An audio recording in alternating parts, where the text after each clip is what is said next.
Nganin po yung 5 araw na hintayin ang pagiging executory ng aming desisyon sapagkat ang nakalagay po sa rules ng komisyon sa mga ganitong klaseng kaso ay nagiging executory siya 5 araw pagkatapos siyang mailabas.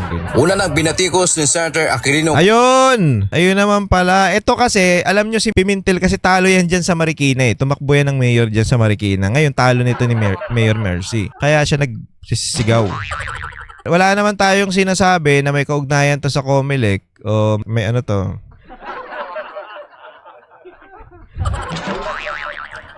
Pero sigaw pa rin to ng sigaw kahit dyan sa Senate. Sigaw ng sigaw. Uy, patapos ka na sir.